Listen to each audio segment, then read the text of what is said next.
So I think becoming a parent, you burn the boats essentially. You don't have an escape. It's like, this is permanent. This is your responsibility. Deal with it. Business is kind of the same. If you could take one thing into your sales process that's going to give you a bit more confidence and that's going to help you to convert better, but also to qualify, is to come in with this energy of, this is a fit call. This isn't a sales call. This is a fit call. We're going to identify if we're the right fit to work with each other. And I'm going to tell you if we're not.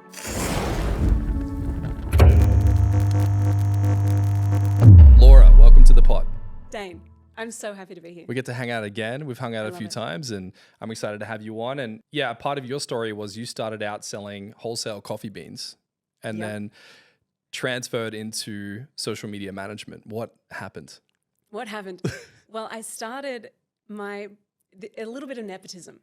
Just a little bit of nepotism got me started. My brother-in-law owns a coffee company, specialty coffee roaster. And he was like, I was a barista at the time. And he was like, Laura, we need someone to come and sell our beans. Can you come and just figure out how to sell? I was like, sure, I'll give that a go. And I did no training. I didn't know anything about selling. And I was 21, 22 maybe. And so I would walk into coffee shops with a bag of beans and be like, do you want to switch your coffee that you're currently making to this coffee? And they'd be like, no, get out of here. And I'd be like, okay, fine. And like, so I'd kind of disappear. And I did that for a few months. And then they were like, you know what, maybe there's like a better spot for you. And they were very graciously. It's very polite, very graciously moved me into, they were like, oh, this Instagram thing is kind of like maybe a bit of a big deal for businesses. What year was this? Oh, this would have been in 2015. Okay. So it was like very early days. Organic was like king. It was easy to grow a following, all of that stuff. And so I was like, sure, I'll give that a go. And I grew their following very quickly overnight and then was like, sweet, okay, I think I'm good at this social media thing. And I had a bunch of people then start being like, can you help me with this? Can you help me with this? So I started then helping other people and started a social media agency from there.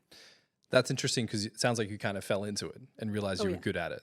Yeah. Was there any preconceived notion that this is something that you were interested in? Did you have a creative knack? Like what gave you confidence to dive in head first and to start producing content? Yeah, it's a great question. For me, I had gone down the traditional route of like, I'm going to go to uni, I'm going to get a degree. And so I was going to do journalism. I loved writing. I had this knack for speaking. So I was like, cool, I'll go down this journalism route. And then 6 months in was like, I don't think I'm going to get a job in this. And my lecturer was like, you're probably not going to get a job. And so I was like, this sucks. What am I doing? Why am I paying for this? Yeah, seriously. I was like, I'm never coming back. So I literally never went back to uni. And then I dabbled in design. I dabbled in photography. And my big thing, and this was I viewed this as a negative for me. I was like, I'm a generalist. I'm not a specialist in anything. I'm good at a few of these things. And at 20-something, I was like, what am I going to do with my life? And social media happened to be this really cool blend of design, copywriting. At that point, it was a bit of like more about photography. And it kind of felt like this really cool blend of all these things that I am good at and that I love. And so it felt like this kind of weird serendipitous moment of like, cool, these are all my skill sets. Let's go. You make a good point there. And I think that in 2015 and thereabouts, Instagram didn't have this prestigious, I guess, barrier to entry of excellence that it might feel like it has now. Yeah. Do you feel like Instagram, TikTok, all these social media platforms feel like they have a higher barrier to entry, feel like you need to come more prepared and planned before you start versus when we were dabbling with it in 2015? Yes and no. What I find interesting about Instagram and TikTok specifically is sometimes the stuff that is too planned, the stuff that is too structured and thought out flops. And the stuff that's organic, ad hoc, in the moment, scrappy is the stuff that takes off and goes viral and performs really well. So I think strategy is so important, but I also think we need to leave a bit of room for that magic and that creativity and the scrappiness, because there is so much noise. There is so many people vying for the attention of the people that we're trying to capture the attention of as well. So I think it's this kind of balance of strategy and then also being a bit scrappy and experimenting as well. When you say strategy, how do you interpret that, and what should someone do to know if they have one or not? Great question. So my big thoughts, particularly with Instagram, because for most of my people, Instagram is main game. So I'll just speak to Instagram. I think the big thing we need to know is, firstly, where do you want to show up? Secondly, how frequently do you want to show up?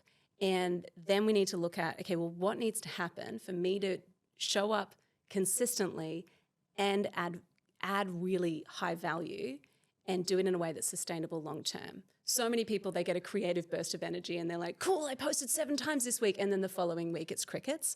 That's not strategy. That's like a roller coaster. So I think it's about identifying, okay, how do I want to show up? Where do I want to show up? And then what needs to happen for me to do that consistently? So I always think strategy first, consistency second. I don't want to be consistent at something that's average. I want to be consistent at something that's strategic. So if someone's in business and they're looking at, okay, Instagram, let's just agree that's the platform of where they want to show up. Let's even go back. If someone's trying to decide where to show up, do you have a notion of where you might suggest someone goes for the type of business that they're operating? Yeah, my notions are pretty simple with that. It's like, if you're targeting corporates, if you're targeting big business, then LinkedIn makes sense, right? If your demographic is professionals, you want to be speaking to those people who are decision makers in an organization, LinkedIn is a huge opportunity. But for most creatives, if your work is visual, which for most creatives it is, Instagram is still a huge opportunity. And I think it's a mistake to think that you've missed the boat with Instagram. There is still opportunity to build an audience on Instagram organically, so long as you have the strategy and that little spark of scrappiness as well. Let's go into the scrappiness. Yes. What exactly do you mean? Because I think people oftentimes are trying to figure out, let's just zoom out from maybe the creative space and just look at the general practitioner in business. Yeah. And we ask ourselves, okay, they want to start producing media and content on, let's just say, LinkedIn and Instagram, generally speaking. Yeah. When it comes to scrappiness, I agree it probably works better on Instagram and places like TikTok, maybe. What would that look like? And what should someone consider when producing content if they're like, I need it to be a little scrappy? I think it's looking at the format. So a big mistake a lot of people make is they create in one format and then they think, okay, cool, that content piece is done. So when you say format, you mean like video or quote or? Yeah, video, carousel, quote, story, and then thinking about, okay, cool, if that's the format, then what's the actual content? Is it beautifully edited videos or is it scrappy iPhone videos? Is it designed up beautiful carousels or is it a screenshot of notes on your phone? I think it's playing with those, like taking the same content piece and trying it in a few different formats and then a few different kind of mediums within that format so that we can start to play and experiment and see, okay, cool, that message could land if I presented it in a different format. And I think particularly on Instagram, I would like to see more people ditch the need to be perfect, which we talked about this before we record, like the need to be perfect and have everything look beautiful and feel really good. I understand that and I want things to be excellent, but I think we also need to come back to like, how could I do this in a simple and like I keep saying scrappy, but simple and really easy way? What would that look like? Yeah, because I think my take on it is if it feels like you just whipped open your phone and recorded something, it feels more like a friend sent you a video versus, someone's put a production together and maybe they're trying to sell me something. That's my take on it. What's your take on why the scrappy, I like that word, why does that work? Why does that seem to get more reach, traction, and engagement? Well, one of the first things that I actually do when I work with clients is we do this thing called shake the tree. And the whole idea of shake the tree is that we go, cool, there's probably people in your audience who want to buy from you right now, but they haven't been given an invitation. And so we get really like practical and we go, cool, we're going to send an email. we're going to do an Instagram story wherever they hang out. We're just going to do a post or share some form of content that is like, hey, it's like, hey, name, I'm looking for a handful of people who want to achieve this result next month. Would you like to join me? And then that's it. And it so interrupts the pattern of marketing because it's like, did they just email me personally? Has that just come from their Gmail account? They've just randomly posted this story and it doesn't look beautiful. It's like they've used the Instagram fonts, like gasp, they've used Instagram fonts. They're kind of making this invitation for me. It interrupts the pattern of advertising because everyone is getting advertised to all day, every day. And so if we can be more organic, if we can be more quote unquote authentic, we're going to find that people go, oh, cool, this is legit, this is real. This isn't someone trying to spam me or trick me into getting into their funnel. It feels a bit more natural and organic. I agree, because I think maybe our presupposition of what advertising is clean, professional, methodical. If you see someone like, I don't know if you saw that crazy advert that Kanye did where he's like sitting in his car and he's recording himself for a Super Bowl ad on a vertical screen. Did you ever see that? No, I never saw that. Kanye did a Super Bowl ad, and this is at the height of like when, the internet aren't really fans of, let's just say, what he's doing. Yeah. And he did like $1 million or $2 million Super Bowl ad, and maybe more. I think he maybe spent more than that. You'll have to Google it. But he had a vertical phone recording of him talking for a minute about the drop that he's about to do. You can barely see his face. It's filmed in a car. And then all the other marketing ads were panoramic. They had celebrities. They had these wild exclusive budgets. So what you're saying there is you're standing out in a crowd where everyone's trying to play a certain genre of music, and then you're playing, let's just say, grunge music instead of pop. Yeah. It stands out. It gets attention. People are like, what's happening here? And I think to be distinctive is a great method when it comes to producing media. Totally. And you would find this too. There's so much noise online. And that's why it is so important to build a personal brand. It is so important to build credibility, to become known, so that when people see you, they stop scrolling. And I think this is just one of the ways that we can do that to get attention, because we're in an attention economy. And the sooner we can realize that nobody cares about our stuff, the sooner we realize that, the sooner we can kind of be like, cool, well, I can experiment, I can play, and I can see what resonates and what lands, and we can take the pressure off, have fun, and actually get better results as well. You used a word earlier, which was experiment. Yes. So at the start of someone's journey, when they're looking at doing this, what are some things that they could get squared away before they start producing consistent content? Because you said, okay, strategy first, consistency second. Let's just say they go, okay, this platform, this topic, and this kind of material. And let's say they don't have the format figured out yet because they don't quite know what isn't going to work. You talk about experimenting. How important is that phase, and what are some things people can do to prepare for that? That's a great question. So provided you know who your niche is, you know what your offer is, you know like what your message is, what problem you're solving. Let's say you know all of that, because that is kind of step one. You got to know who you want to serve, what problem you're going to solve, and what you're going to offer them, right? So provided you got all of that, the next step is to go, well, how am I going to communicate this? And yes, we know, okay, cool, we're going to show up on Instagram as an example. I think the next step is to then go, if I were to post 4 times a week, what would some really simple pillars be if I could hit on all of the things that I need to speak to in a week? What would that look like? And my big things that I think about is I want to know your character. I want to know a little bit about your story. So what's your backstory? How have you kind of arrived here? I want to know a bit about that. I want to know your quirks. I want to know what makes you you. And so things people know about me, they know I have a dog. They know I love champagne. They know I love coffee. Like things that are completely unrelated to my business, people know. Why? Because I'm showing them, I'm inviting them into that. So that's the character piece. It's your journey, it's your story, it's about who you are. The second piece is value.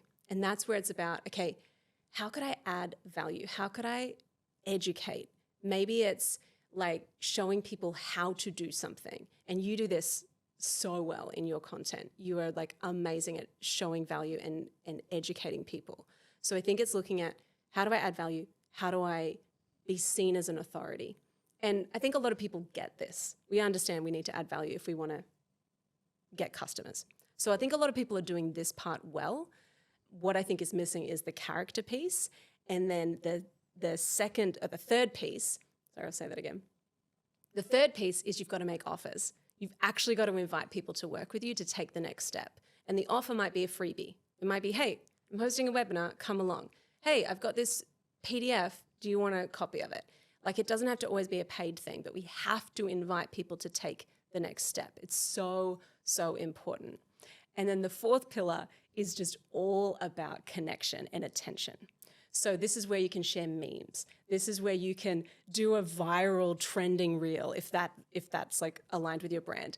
This is where you're really doing this top of funnel. There's no call to action. It is just about attention.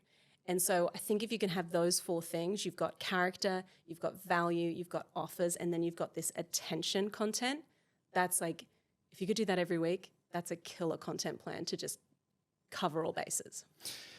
I love how you're unpacking this. I just want to go back just a little bit. You talked about how you were shaking coffee beans in cafes and getting rejected and then, diving into the media and figuring out you're pretty good at this stuff. In this transition, like, how did you go from, I guess, the sales hat through to the marketing hat? And did you find that you had an early knack for it? Or did you find that like you had to figure this out by being a practitioner? So sales for me has been a long game of learning the art of selling. I was not naturally good at selling. I had to really work at that. And I think that was definitely a skills gap for me. So I had to figure out how to sell. I had to learn and invest in learning. And so that, for me, in my business journey, I had to figure that out quick smart, because I realized it doesn't matter how good I am at my craft. If I cannot sell and get people to buy my thing and see why I'm the best choice, other people are going to get the work and I'm not going to get it because I don't know how to sell. So selling was a skill that I had to learn. The marketing piece for me, particularly in the social media space to begin with, it was so new. Not many people were doing it. Businesses had no idea what they were doing. And so I kind of was in this golden age of being like, cool, I could kind of have the monopoly here. And like, my other thought was, I have to know more than they do. And if I can just know if I can be one step ahead of them and know just a little bit more than they do, I'll be fine. And so that's how I started. And now it's interesting because selling has become a real strong point for me. Now I've outsourced all of my sales. I don't do it anymore. Selling, I feel really comfortable with. Marketing, I'm permanently learning because it changes so rapidly. Because sales, the principles of sales don't really change all that much, but marketing and the way in which we get attention, it changes so, so rapidly. So I'm always having to learn. You make a good point there, because I think at the start of journey, I'll say that again. You make a good point there, because I think at the start of people's journey on social media and marketing is they have a lot of self-doubt. Yeah. They can maybe feel that that's a bad omen. What's your take on that? My big thing with feeling self-doubt is I think it just shows you that, I think it shows you there's probably a bit of a skills gap, or there's I'm a beginner energy. Anytime someone says, oh, but I have imposter syndrome, I'm like, what if you reframed that and if it was just, oh, I'm a beginner. I don't know how to do this yet. And that's kind of it. That's as far as I will go down the imposter syndrome. Sorry, I'll say this again. That's as far as I'll go down the imposter syndrome route now, because I'm like, okay, it's just telling me that there's something I don't know yet. And it's telling me that, okay, cool, I'm a beginner at this. I'm new at this. And this is a new level and new territory. So I think it's reframing that self-doubt and going, okay, what's this telling me? It tells me that I'm in a new spot. I'm in a new level, which is exciting. It also tells me that this is new and I'm a beginner, and that's okay to not feel like 10 out of 10 confidence all the time. And that's business, right? Because we sign up for this shit. We sign up to learn new things we've never done before. Yeah. And I think, at the beginning of building my agency, I would get on a call with a client and they would say, hey, have you ever done marketing? Have you ever done X, Y, Z? And it was oftentimes at the very beginning, things I'd never done before. Yeah. And your response typically as an agency builder is, yeah, we can do that. Then you sell it. Totally. Then you get off the call and you're like, now I have to figure out how to do it. Yeah. I think so many agency owners I talk to have gone through that experience. What was your experience with that? Did you realize, okay, sales is a predominant thing I need to focus on. Yeah. And if I can just get the deal, I can figure everything else out later. That was exactly my process. I'm not alone, yes. Yeah, totally. I think I had an overemphasis in my ability to figure it out. I was like, my challenge was if I can sell them, I felt very confident I could figure the other stuff out. My challenge was, can I actually sell them? Because that was that skills gap that I had. But definitely, there were like moments where I'd be like, cool, I've never written copy before, but someone's like, cool, you're designing my website. Can you write the copy for me? And I remember one client being like, do you know go-to skincare? Like Zoe Foster Blake, the queen of like incredible tone of voice. And I was like, yeah, of course I do. Like I feel like every woman in business is like, of course I know Zoe Foster Blake. She's amazing. And this client was like, can you make me sound like her? And I was like, can I make me sound like her? I would love to make me sound like her. But I was like, cool, yeah, I reckon I could. And I had so much fun because I was like, I told this person I could and I'll figure it out. And it was so much fun for me. And also then after that, I was like, okay, actually, maybe I'm good at this. So it's just like this thing of going, I'll figure it out. I'll make it work. And if there's something I don't know how to do, I'll bring people in. I think it's a skill set people should seek to have. My take is that generally speaking, creative types, from my experience, generally more introverted and generally not the sales type individual. Yeah. What's your take on someone who's the creative type who needs to upskill on their sales acumen? What should they do? Where should they go? Yeah. Well, what I find interesting is a lot of my clients come to me and they're like, Laura, I'm converting at like 80 or 90% of my sales calls. And that's whenever someone says that, I'm like, okay, you're probably not charging enough. If you're converting that well, you're probably not charging enough. So a lot of people come to me and they're like, no, sales isn't my problem, it's leads. I'm like, what if you could charge a bit more and you needed less leads and then you needed less sales, like, and you could do less work? Like, what would that look like? And people are like, oh my gosh, that would be amazing if I could do that. So I think there's like a little bit of strategy around, how are you pricing and communicating your value? And I think the reason people undercharge, and then they're like, my sales, my conversion rate's awesome, I don't need to work on sales. And then if we drill deeper and we're like, actually you're undercharging, you should get no sometimes. They're like, I don't want to get no. I don't want someone to say no to me. I don't want to charge too much and then them think I'm crap or the product isn't good enough. So it's like drilling deeper into, well, why are you charging what you're charging? Why are you holding back on selling? Why aren't you making offers? Most of the time it's a mindset thing and a confidence thing rather than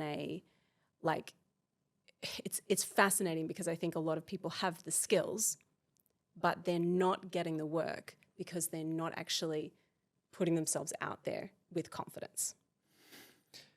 When someone's, let's say, getting 80% close rate on their calls, for you, what's the damage of that? Let's just say, well, their argument is, I'm paying the bills, things are going okay, the company's growing.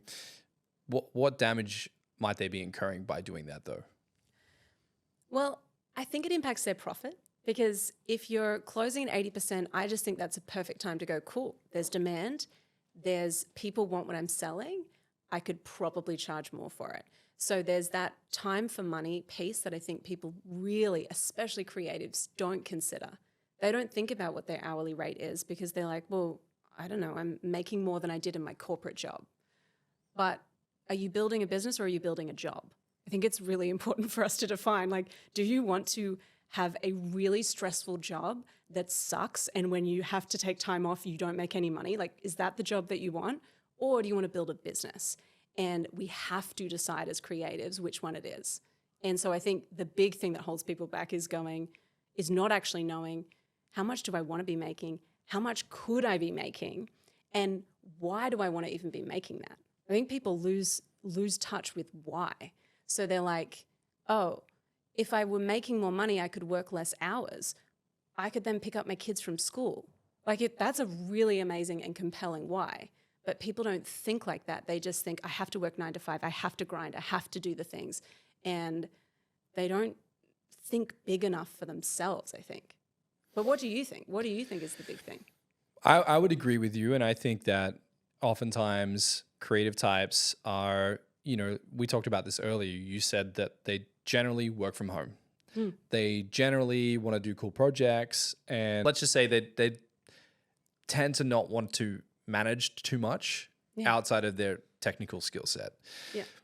To come back to these interactions that you're having with particularly creative types, what are some other preconceived or misconceptions that they might have that could be hindering their business? The big one, I think for creatives specifically, the big misconception is they think that they have to spend, I'll frame this again. The big misconception, I think, is that people think they have to work insane hours. I think there is a season to grind and do the work. And I know that you've done that in your agency. When you're building and you're like starting out, you really have to do the hours. But there comes a point for creatives where it's like the law of diminishing returns. If you start working too many hours and if you don't do anything to energize yourself and recharge, to feel inspired, you could spend 10 hours a day working and only do 2 hours a day of actual meaningful work. And so I think a lot of creatives chain themselves to their desk because they're like, well, I have to keep working. But some days it's good to just go, you know what? I'm out. I've got to go to the beach. I've got to go get a coffee with a friend. I'm going to go to an art gallery. I'm just going to go change my scenery. And then I'm going to come back tomorrow and I'm going to be fresh and I'm going to try again. I think we think that our creativity is this endless supply, but it's actually like batteries that we need to recharge all the time. And so my big thing I would be saying, anyone here who is in business, you are creating all of the time. You have to recharge your batteries. And then from that place, you can create your best work. And you don't have to sit at your desk all day, every day and chain yourself to your desk. I think that's not how we create beautiful, amazing work. I would agree. And I like what you said there about business is more seasonal. Yes. I know you and I both love Jim Rohn. You've shared a lot of quotes from him. Yeah. And he often talks about how business comes in seasons. There's a time to work, there's a time to rest and so forth. What are some things that people could do to prepare themselves at the very beginning of their journey, whether being a business owner or a creative, when they're preparing themselves to start producing media, to start pushing into sales? Yeah. I think the big thing, we have to build it as a business. So most people start a business with I'm really good at this skill. And I think we have to really look at, okay, how do I make this skill a business? How do I, and again, for creatives, how do I not just be a freelancer? Because we don't want to have that ongoing because that's not going to scale. We're not going to be able to really build something that works without us. And so I think we need to really think about, how do I build a business that runs without me? And from day one, you're not going to be able to necessarily achieve that from day one, but if that's our intention from day one, I think we're just going to build a much better business model that works for us.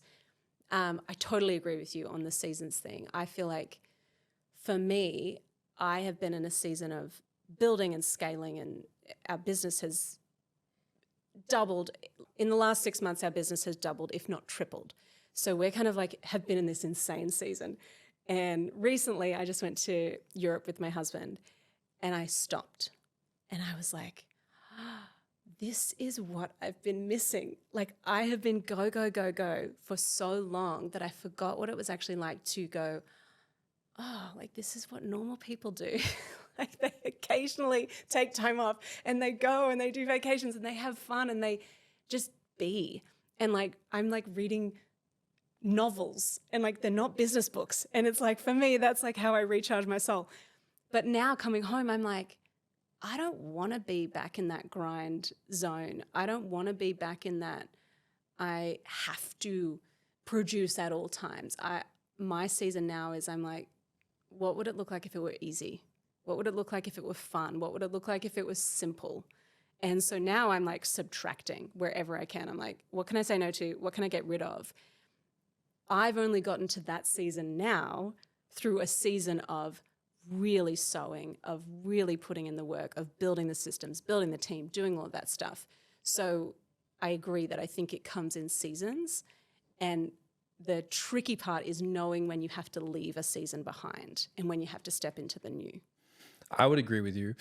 You know, recently, Cam, myself, and the team, we've been traveling, we've been speaking, we've been launching the book and creating courses. And, you know, this past 2 weeks, I've slowed down a little bit, which is very unusual for me. It's unusual for me to come in at 9:30, haven't taken the kids to school, haven't had breakfast with the family when it's been go for 5 years. And I think you're right. It's sometimes the power of no. The power of delegations is powerful. Yeah. One of the other quotes that you shared from Jim Rohn was, if you're not willing to risk the unusual, you will have to settle for the ordinary. Yeah. What does that mean to you?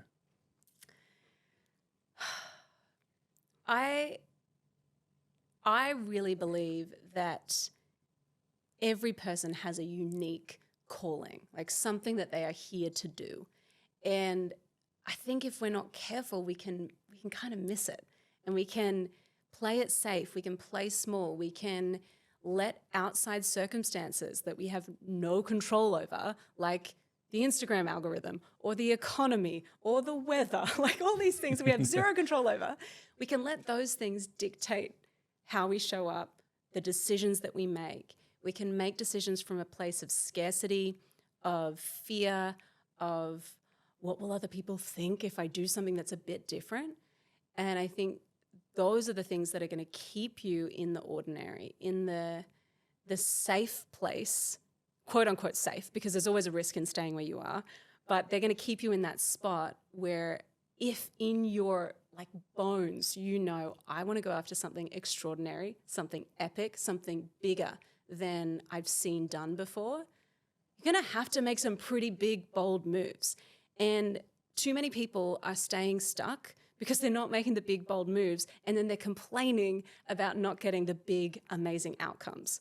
And it's because they're not doing the big, bold moves. I think that's the like fear thing keeping people stuck. Nail on the head. And I would agree with you. And I think this is why I like to look at business as sprints. And this is why we talk about the 90 days. Yeah. And I'm slowing down a little bit because I know we're about to go for another big sprint. Mm-hmm.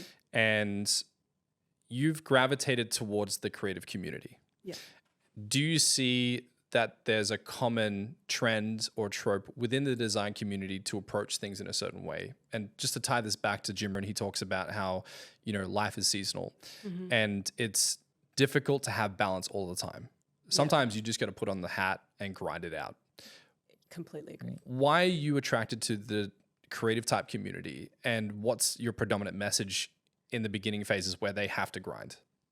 Oh, I find the idea of balance really, it's never resonated with me because I've kind of felt like, how does anyone does anyone ever achieve balance? Like life is life. There's going to be chaos, a little bit of chaos. There's going to be a little bit of like messy stuff. If we're pursuing this perfect, calm, Zen state at all times, I just think we're going to be disappointed. So a better use of our energy is to go, what am I going to do with where I'm at right now and the season that I'm in? I'm all about doing your reps. I think, again, a lot of people want the results without doing the reps. And that is the best way to burn yourself out. It's also the best way to ruin your reputation, because if you haven't done the reps and if you're not actually qualified and like really competent at what you do, you're going to burn bridges everywhere you go because you're going to be saying you can do stuff that you actually can't. So there's this element of, I think we have to really do the reps. We have to do the work. We have to recognize, and like my big thing in business is I'm always saying to people, this is freaking hard. And so that when people start their businesses, they're not shocked. Because I remember when I started my business, I was like, wait, why is this so hard? No one told me this would be so hard? So I'm like, this is going to be hard. Just FYI, public service announcement. This is going to be really difficult. And like, you will cry and you'll work so freaking hard, but it will be worth it. And I think when we can normalize that, we can set really clear expectations. Too many creatives get so disappointed because they're like, I thought I could just design stuff. What? I have to do admin. I have to sell. I have to deal with clients. I didn't have to do that before. I had an account manager who did that. I didn't have to do that. It's like, welcome to business. Everything is your responsibility. I saw this meme the other day. It was, the scene from Lion King where it's Mufasa and Simba, and it's like he's looking out onto the kingdom, yeah. Over the kingdom. Yeah. And it's like everything the light touches will be yours one day. And it's like everything the light touches is your responsibility. It's like, as a business owner, it's like, yes, everything the light touches is your responsibility. And it's kind of like when people join the club, it's like you can kind of be like, welcome. This is going to be fun. It's going to be really hard. But it will be worth it. Yeah, one of my favorite quotes is from Elon Musk. He says that building a business is like chewing on glass and staring into the abyss. Yes. Well, and you're a parent, so I feel like anyone I speak to who becomes a parent, I don't have kids, but anyone I speak to who becomes a parent is like, this is gnarly. Like, this is intense, and like, you have the whole pregnancy. You have the whole pregnancy to kind of be like, cool, this is going to be lovely, and I'm glowing, and it's lovely and wonderful, and I look amazing, and how beautiful, and I'm designing the nursery. And then the baby comes and you've got no sleep. You're like, am I going to kill? What if the baby, like, how am I not going to break the baby? Like, I think it's that idea too of like, no one knows how to prepare for parenthood. And I wonder if it's the same in business where people are like, I don't know how to prepare for this.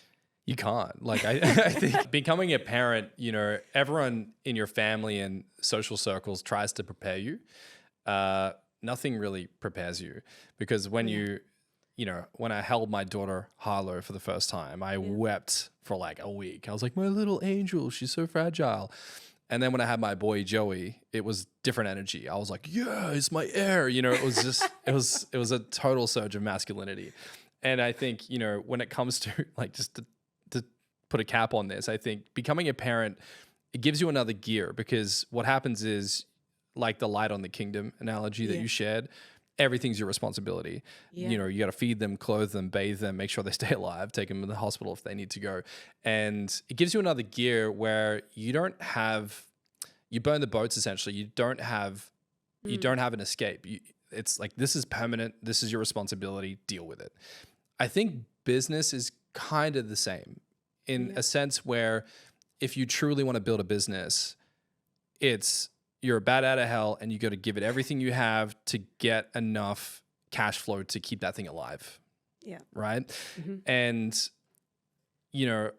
for you, when you're working with these creative types, what's the first thing that you notice that makes them a good fit for you? Because I would imagine you're trying to vet them out of, do they have what it takes?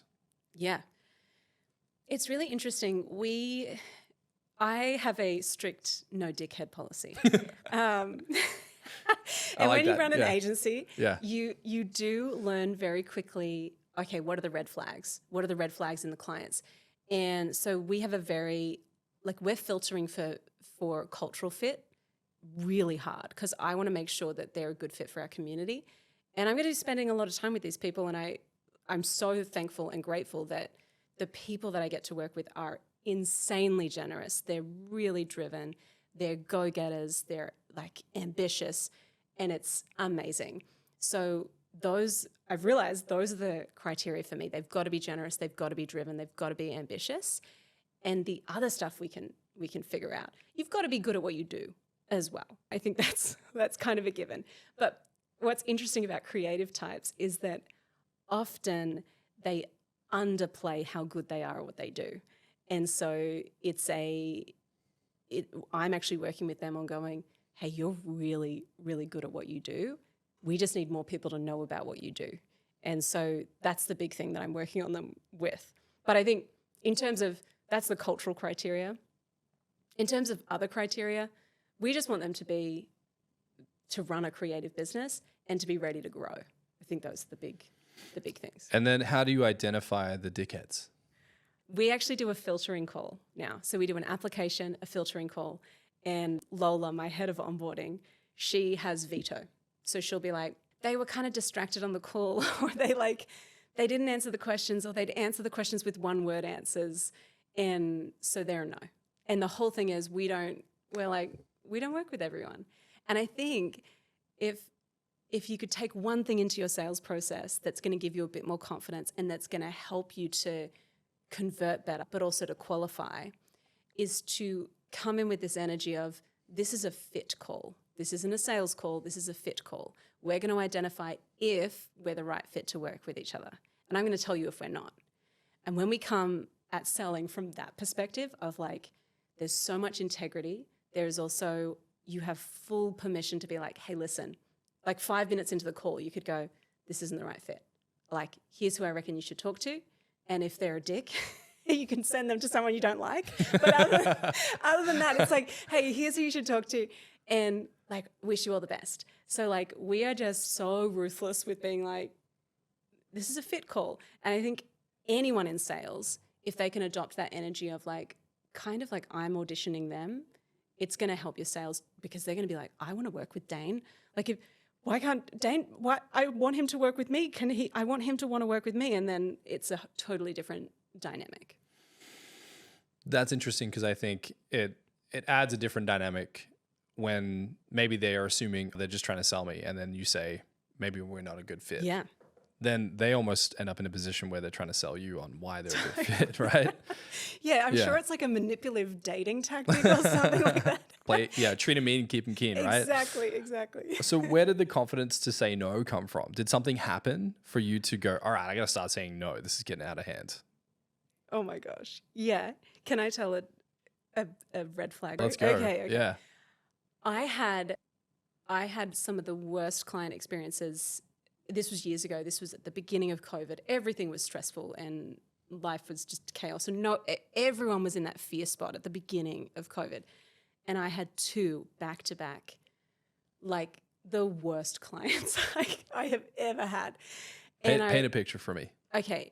I had one client call me, and I actually think afterwards, I think he had bipolar, because he called me and he went off his head and was like swearing at me, and because he wanted to do something outside of scope. And I said, hey, listen, totally happy to do it, but it's going to cost you. It's going to cost, yeah. And I was never good at charging for things outside of scope, but I was like, you know what, I'm going to charge for this. And he just went off, but then within 5 minutes he called me back and was like very calm and very like chill and like, hey, listen, I just want to have a conversation. I love working with you. It's really been great working with you. I would love to continue if we can. I'm happy to pay whatever. And I was like, red flag, like instantly like, okay, this is not it. So that was a moment where I was like, okay, what will I tolerate? And someone calling me and swearing at me, I won't tolerate. It kind of seems basic, but that's a good policy. It's a good policy. But I think I just had a few of those clients where I realized, okay, I can't.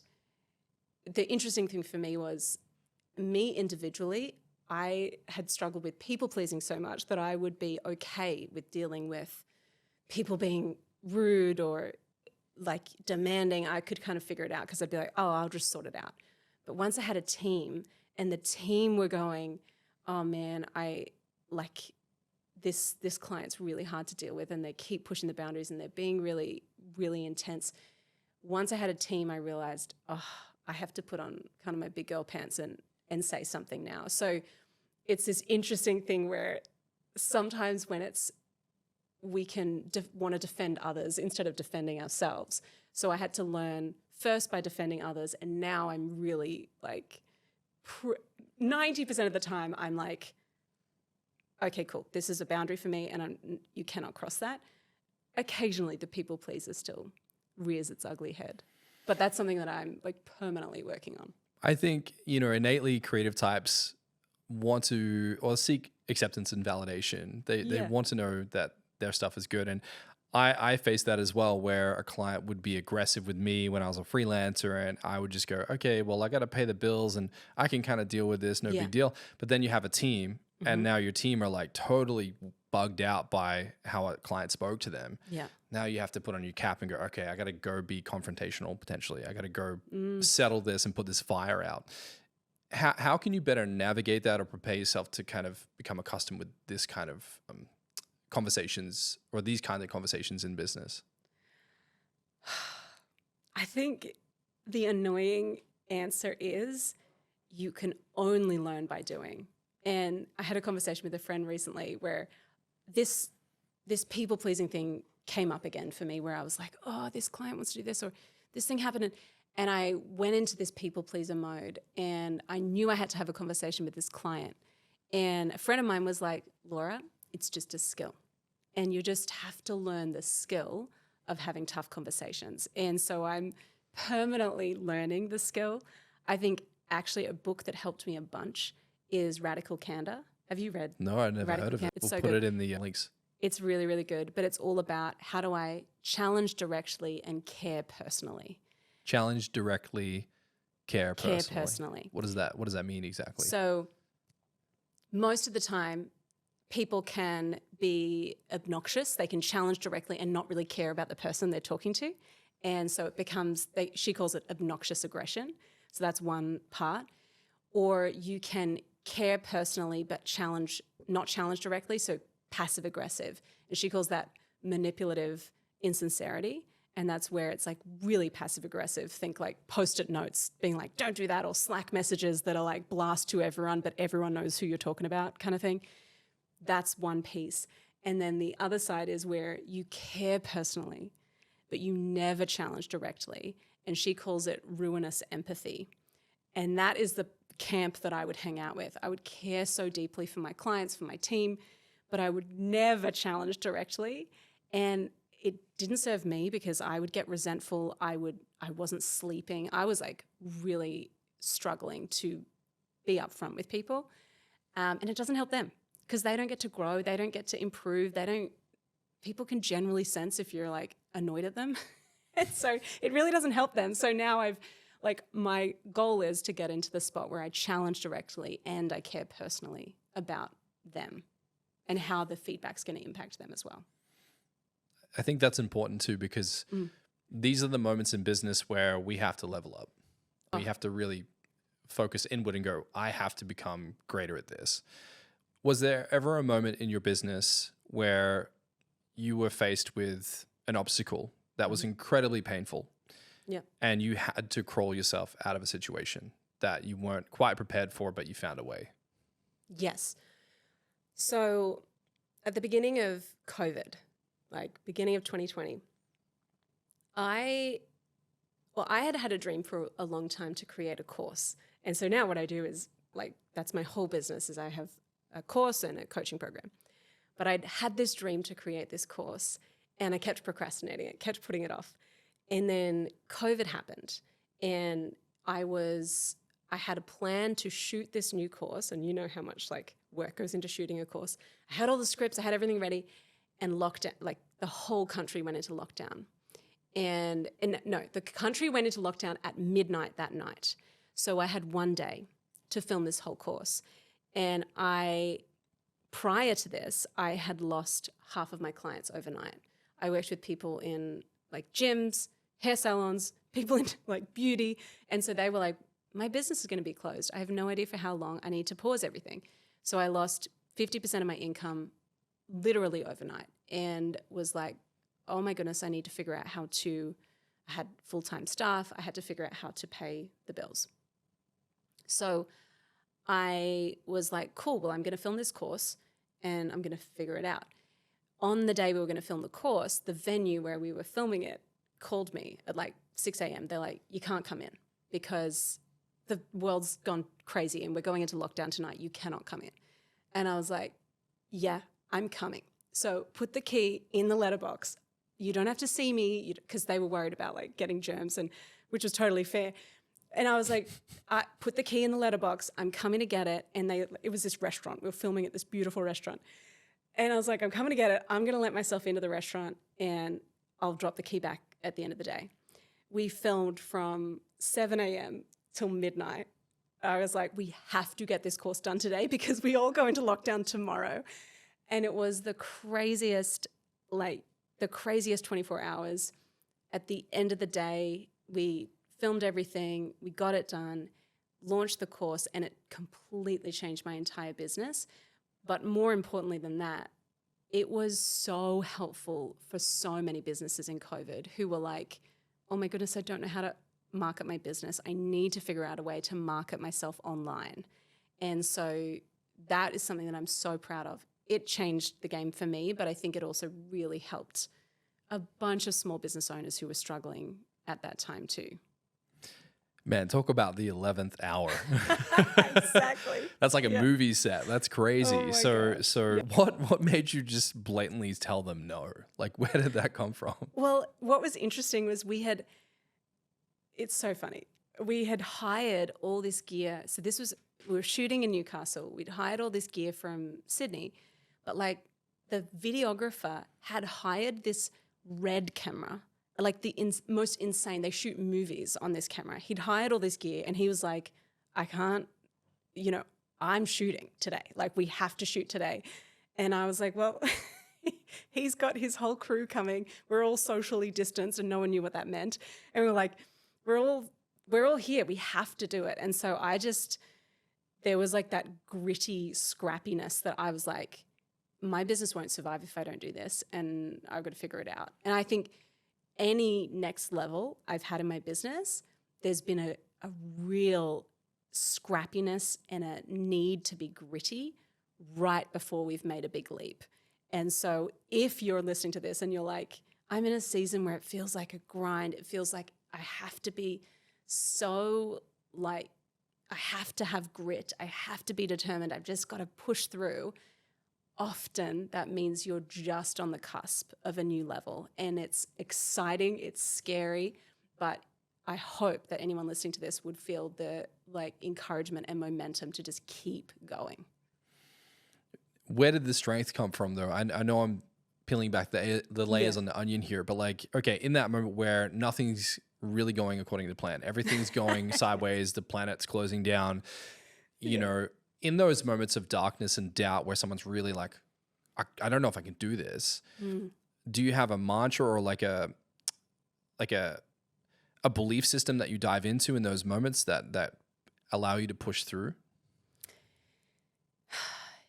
Yeah, I mean, it depends on how deep we want to go, but I have a faith where I'm like, this will work out. And I think for me, I'm sure I was like praying a lot, being like, oh my gosh, what is going to happen? So I think for me, I've just had this thing of, all right, I have to have more faith than fear.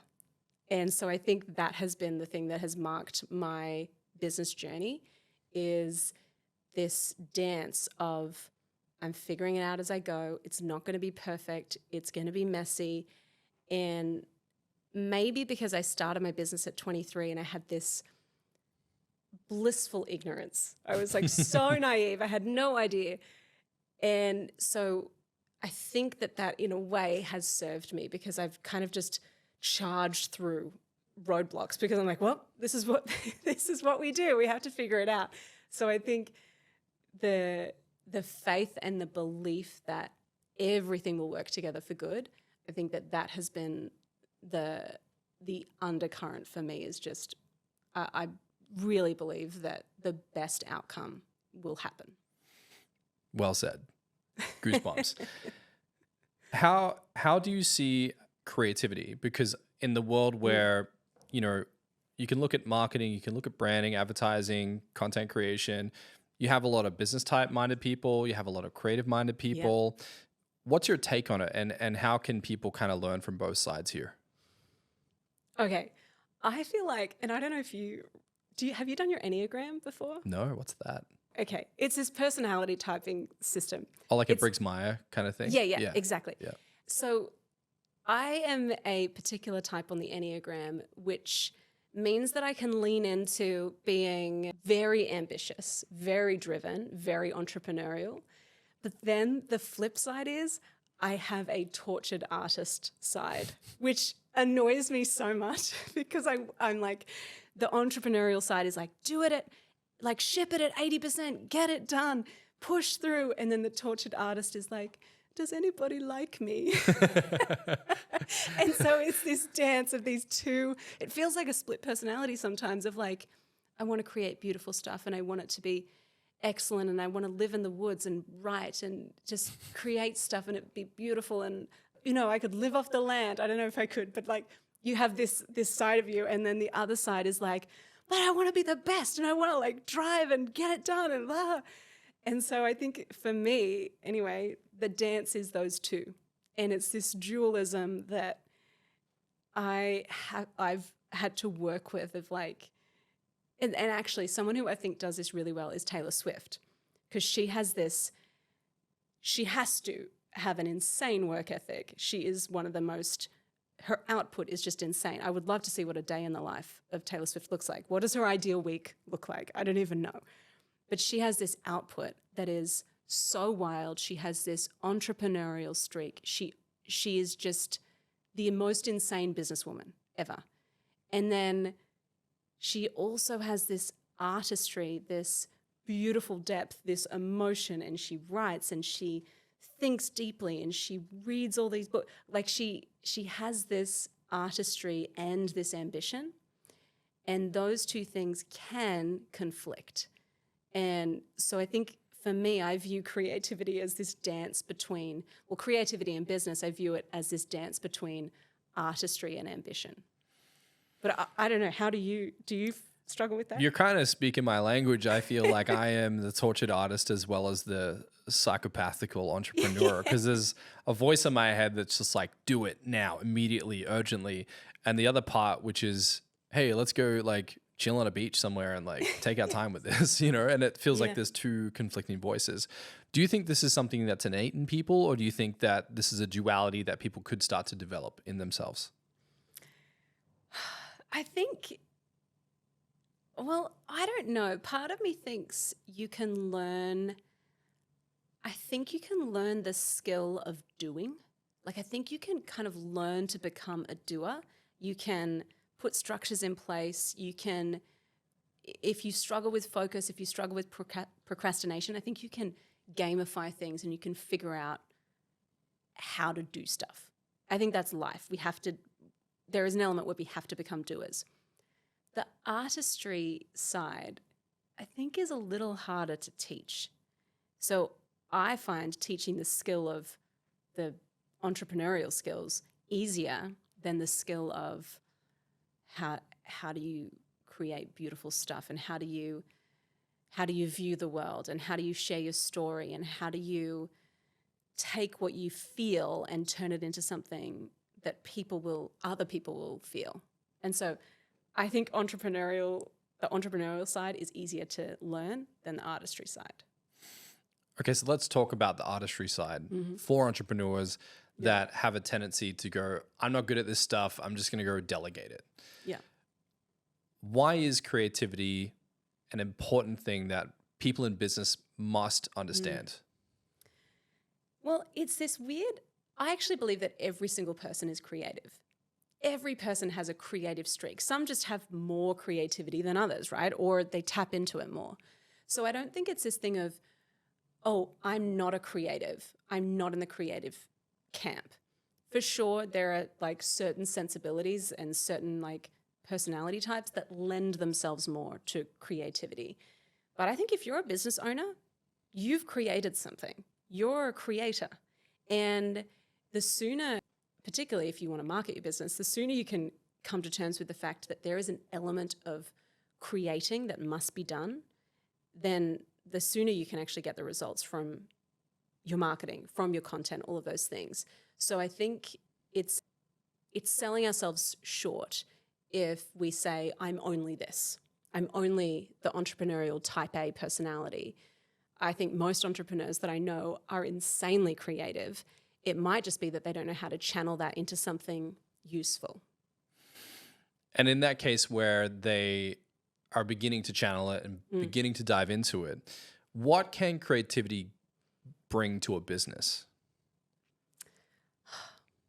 Well, I think if we look at it through a marketing lens, if you forget about brand for a second, brand is like a whole thing of if you don't have a brand, I don't think you really have a business in 2024, because it's like people must connect with your brand.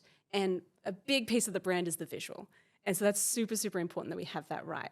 And so brand is a part that I think, of course, you need creativity with that, of course. But if we think about the day-to-day stuff in your business, the way you communicate visually, verbally, the way you communicate even with your clients or even internally with your team, there has to be an element of creativity in how we do that. And I think if we don't figure out how to become the most creative versions of ourselves, our businesses are going to suffer. The other thing is, it doesn't mean that you have to become a wizard at Adobe Illustrator. It doesn't mean that you have to do all the things. I think it's just every day we're creating impact, we're creating a vision for our businesses. It doesn't mean that you have to be in all of the execution. Really well said.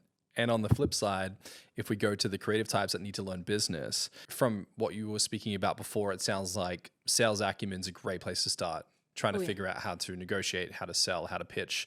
And one thing you mentioned earlier, which was typically creatives undervalue their value and what they can bring to the table. There's a controversial quote that I like from Grant Cardone. And you know that terminology, under promise, over deliver. Yeah. He has a quote where he says, over promise, then over deliver. Oh, I like that. And I like the play of words, because what he's saying is, present the best possible argument. Don't undersell yourself. Yeah. Sell the best version of yourself, then find a way to go above and beyond that, which you promised. Yeah. But I feel like you are amazing at figuring out how to solve an expensive problem. And I think you communicate that so well, of like, how do we actually connect what we're selling to an expensive problem, a problem that costs them, and then we can present a reassuringly expensive solution. And I love that idea of going, okay, this is a pretty grand, big idea, and I trust that I've got the skills to actually deliver on the idea that I'm selling. So for people selling creatives, let's just say, content creators, photographers, videographers, graphic designers, logo designers, web developers, you name it. For these characters, how can they best build a case when selling creative to a business-minded person? In the sense when the business-minded person says, what's the ROI of having a better logo, a better package design, a better website? Because this is where it becomes a hard metric to gauge, which is what is the ROI of creative? Yeah. How do you support creatives in building a case for themselves selling their services to a business owner? My big thing is I like to always bring it back to the cost of inaction.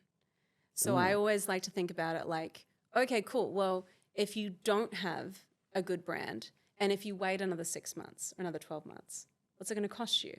And if you can figure out the numbers of that with them, then all of a sudden you're like, cool, this is going to cost you 100 grand in sales. Does spending 10 grand, 5 grand on branding with me feel reasonable? And then it's like a no-brainer. Yes, of course it does. So I think if we can tie it back to the cost of inaction, the big thing I'm seeing in selling at the moment for creatives is a lot of people are saying, this sounds awesome, let's circle back. They're feeling a little bit shaky about investing money. And so we have to come back to, why is now the best time to move forward? And what is it going to cost you? What is waiting costing you? An example will be, recently we had someone have a sales call with us. She had had a call with me 9 months ago. And in that 9 months, like, she should have joined. She should have joined, and like, she knows she should have joined. So she said no when I had a conversation with her. And she came back to us and was like, listen, I think I need to join. And my salesperson was like, where's your revenue at now? her revenue is so much lower now than it was 9 months ago when she was afraid of jumping in. And it's not about me and my program, but it's about the cost of inaction. And I think that's a perfect example of someone who waited because they wanted to have their ducks in a row, because they were like, oh, maybe it's just not the right time yet. And it's human nature to kind of like want to put things off a little bit, or want to wait, or want to look around, shop around for a bit. But the cost of inaction is so much greater than the cost of going ahead and the investment of going ahead. So it's really interesting because we were having a completely different conversation with her. She was not that she was in the same spot, she was in a worse spot. And that to me is like, that's why we have to sell to the, what is it costing you to not move forward now? What's the cost of inaction? You make a good point there. And I think oftentimes creatives hear that, we'll circle back to this later, the economy's not doing great, yada, yada. What is pieces of that conversation that people can take away with this and use? What are some reframes or some tools that a creative can say to a client in that situation? Yeah. So at the top of every call, I will say something like, hey, so today we're going to talk about, and this is like we've already had a little fit call, a 15-minute fit call, then we're going into a longer sales call. So we know that they're ready now. They've said that the investment is fine. They're ready. For all intents and purposes, they're like, it should pretty much be them signing up. They've given you buying signals like, this is a fit for me. I want to do this. I'm at the revenue I need to be. I understand this is the next step. At the top of the call, I will say, hey, we've identified that you're a good fit. And so this call, we're going to just talk about what your goals are, what the big things are, like the roadblocks that are getting in your way. And then at the end of the call, if we're the right fit, I'm going to make an invitation for you to join to work with me, whatever that next step is. My only ask of you is at that point, give me a really clear yes or a really clear no. And so immediately it's like, and then I'll say, cool, are you comfortable with saying no? And they're like, yeah, of course I'm comfortable with saying no. Cool, are you comfortable with saying yes? Yeah, I am. And so then immediately we've got it right up the top of the call. Hey, like you said that you were comfortable saying no. Awesome. You also said you're comfortable saying yes. So I need a clear yes or no. We're not doing the dance of following up. We're not doing the dance of let's talk about it later. Let's do 3 months. It's like, no, you said it was a now thing. And you said you're comfortable moving forward if it feels like the right fit. So let's talk about what's happening. And so it gives us this expectation at the start of the call that's like, all I need to know is that you'll give me a really clear yes if it feels right and a really clear no. Either is fine. And so immediately they're like, the goal of the call is for them to make a decision. I want them to leave having made a decision. I don't want to go into follow-up email land. Let's circle back and whatever. I don't want to go into that land. So it's like, yes or no. Let's do it or let's not. Either is fine. And it's giving them the permission. I agree with you wholeheartedly. Yeah. If someone were to rebuttal and say that feels too gnarly, too much like I'm applying pressure to the client and I'm uncomfortable with doing that, what would be your response? I think for me, I would go, cool, what needs to happen for you to feel like, it sounds like you need a bit more information. Why don't we have a conversation about what information you need to feel comfortable? Because what happens in that spot generally is they say, I'll go away and think about it. And I'm like, if people really want to go away and think about it, I'm not going to put the screws to them and be like, you must say yes. Like, I'm not going to do that. But I think they're far more, and Alex Hormozy talks about this, why not troubleshoot your concerns with the source of information, like on the call? Why not do that on the call with me while I'm the one who's going to answer all your questions? So why not do that together? And I think also when the framing is, this is a fit call. This isn't a sales call. This is are we the right fit to work together? So I think if you can then open it up to, okay, cool. And like being curious, going, cool, well, what is your decision-making criteria? What would make you feel comfortable? And then already they're telling you, I need to talk to my CEO. Okay, cool. Well, let's tee up a time for them to be on the call too. And so you're actually getting the objections before you get them on the back end of the call. Yeah, because you're on the sales call on that spot. And Jordan Belfort talks about this when you're in a negotiation with a prospect for a sale. Yeah. He has this terminology which he calls the hot button. So you're on the call for, let's say, an hour, and you're going back and forth, building a case of potentially why you're a good fit. In that process, their barrier and their guard is coming down. Yeah. And he has this metaphor that he calls the hot button. And he's like, you need to hit the hot button. You need to ask the difficult question, particularly when a creative is talking to a business individual. A business individual responds really well when they run a company and someone kind of calls them out, because it's like, oh, this is someone who not only can provide creative services for me, this is an individual who can speak my language and understands how severe my challenge is. And if you can roll out the red carpet and flush out their actual objections and talk about them thoroughly on the call, you're going to have a greater chance of bringing that barrier down, and then, like you said, anchoring them to a yes or a no and hit the hot button. I don't care if it's a no, just tell me. For sure.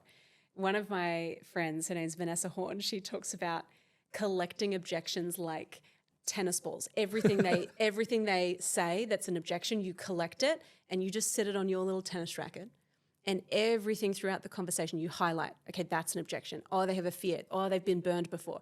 All of those things that are totally valid feelings and objections, you bundle those up and you go, cool, I know all the objections. I know the challenges and the fears that you have around investing. And then when it comes time to pitch, you're like, cool, you can position the offer so that it handles every part of those objections as well.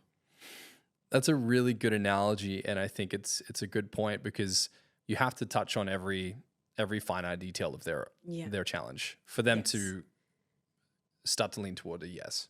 For sure. And I mean, the other thing is, if you have to then go away and put a quote together, your version of can we get a yes or no on the call might be, hey, if it feels like, yes, you're happy with this, it feels like it's going to be a good fit, the next step might be to book another call and to go through the proposal together. So it doesn't have to be, yes, take my money on the call. It can just be whatever the next step in your process is. It doesn't have to be like, give me your credit card vibes. I also like how you use humor. Now, there's a quote that you shared, because in your sales process, I know you use a lot of humor. And I think humor can lighten a mood when you're talking about something quite serious with the prospect. And if you can make them laugh a little bit, it really helps.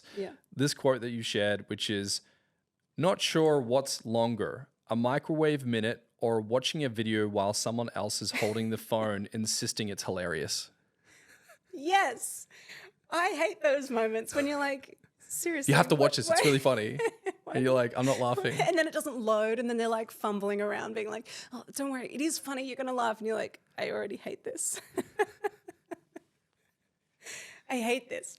But that humor piece is one of the content pillars. It's the attention piece. Okay. And it's just that, like, it takes 2 seconds. You find a meme that is funny and you share it. And it's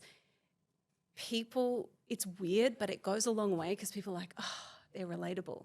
Oh, they're funny. They get me. And especially if it relates to your niche. I did this series recently where I was like, I called it Scope Creep is Creepy. And it was just a bunch of GIFs about, and like instances where creatives experience scope creep with clients. And the amount of people that shared it and saved it and commented was like insane, and like way more than my value, beautiful content. It was like scrappy and like, there's no call to action. There's nothing that I'm selling. It's just, this is relatable and it connects with people. Yeah, if you scroll right to the bottom of my Instagram feed, you can see a video of me dancing in a gorilla suit. Really? Doing marketing for World Gym. I think humor is just a great way to get people to pay attention. I would agree with you. Okay, so you strike me as someone who's quite, as you said before, the tortured artist mixed with the blazing entrepreneur. Where did this passion stem from? Like, were you always like this? Is it because you grew up in Townsville? Because we had sorry, Newcastle. Let me rephrase that. Anyone from Newcastle is like, sorry, Townsville. I fucked that up. Let me okay, let me hit that again. Okay, I ruined that. Fuck. No, that's perfect. Keep it It's in. perfect. Keep it in. Okay. I'm going red now. Okay. Let me just take it from the top. Laura, you strike me as someone who's quite, tenacious as a blazing entrepreneur, as well as someone who is that tortured artist character. Yes. Where did this originate from? Because I know you grew up in Newcastle, and we had Brittany Saunders on the podcast here last week, and she grew up in Newcastle. Is it a Newcastle thing? Like, where did this energy come from? I don't know. I can't speak to Brittany. She's an absolute boss. I love what she does. But my my gut instinct is a deep need to. I don't know how I'm going to phrase this. I think I have a deep and flawed need to achieve, which is so bad. Did you have siblings? Yes. Okay. I'm the middle child of 5. And so all of us are really high achievers. Our whole family is creative. Our whole family is like really driven, really ambitious. So I think for me, there was a little bit of like, I don't know if it's nature or nurture, just like being in a family of high achievers. And like, even in school, I was the person who was like always doing the creative subjects, but I had to win. I think I had a serious competitive streak where I'm like, I must win. So I don't really know where that has come from. I think it's just probably the positive side would be like, okay, cool. I really enjoy what I do. I'm a very hard worker. And maybe the flip side of that is like, I don't really know how to chill out. I've got like zero chill. And also I have a deep need to be accepted and to have people like me. And part of that is like working hard. So, and also like that has shown up for me in my business where I've been like, oh, actually this deep need to be accepted and liked is really, really not helpful. So there's the flip side of both. How has it helped you and how has it hindered you? I think how it's helped me is I can walk into a room and be like, people will my belief is, and it probably isn't true, but my belief is people will generally like me. Like I'm just kind of, I'm like, cool, that's it. I'm pretty likable, I think. The flip side is if people don't like me, I like spiral. Like, why don't they like me? Why don't they like me? What's wrong with me? What did I do? Yeah. What did I do wrong? Yeah. So I think that's the Achilles heel. And I'm hoping that as I get older and as I do more therapy, that's going to get better. I don't know. I don't know. I feel like maybe I'm comfy on this couch and now it's like a therapy session. Yeah. At this point, yeah. Well, I think you're touching on a good point there. And Gary Vee said something recently that I wish I said, which was, if people are, let's just say, commenting on your media and you get hate and you get love. Yeah. And he says that I like to not subscribe to the love or the hate, yes. Right? Because if we subscribe to the love, then the hate hurts us. But if we don't subscribe to either, it's just noise. Yeah. And then you just focus on your craft. Some of us, however, we like the love and we like the hate. And I think, for me, I'm an individual where I get confrontation and I'm like, okay, I must be doing something right if I've pissed this person off this much. How have you started to adapt to both sides of this? So my husband is probably a bit like you in that he's like it's engagement. Who cares? They're randoms on the internet. But for me, I'm like, oh my gosh, like Stuart 125 thinks that like my hair looks bad. And it's like, why do I care what Stuart 125 thinks? I don't care what Stuart 125 thinks. Yeah, fuck Stuart 125. Yeah, Stuart 125. What kind of Instagram name is that? It sucks. But I think the thing, and I love what Gary Vee says of like, don't subscribe to any of it. I think that's really healthy because what happens for me, and I'm not sure if it happens for others, but I could get 10 amazing comments and 1 negative, and the negative will stick out to me. And the negative will be the thing that I'm like, oh, what is that? And so that is the thing where I feel like just going, the applause and the boos, neither of them mean anything because it's not actually why I'm doing it. And I think that maybe that's a healthier way to approach, particularly like social media as you grow and as your platform grows. And you have a huge following. I imagine it's like you get a lot of mixed opinions on your stuff. And it's, for me now, I do get that. I also get marriage proposals quite frequently in the DMs. I haven't had one of those yet. You haven't had one of those? Oh my gosh. People what is proposing wrong with you? with text in the DMs? Yeah, they do. I've had someone say to me, would you like a sugar daddy? Whoa. Yeah, and I was like, Would I? I don't know.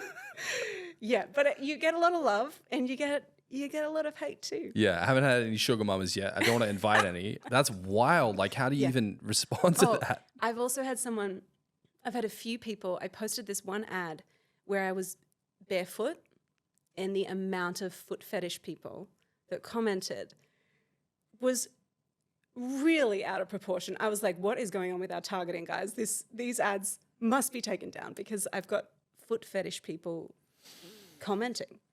So there's that. We love that.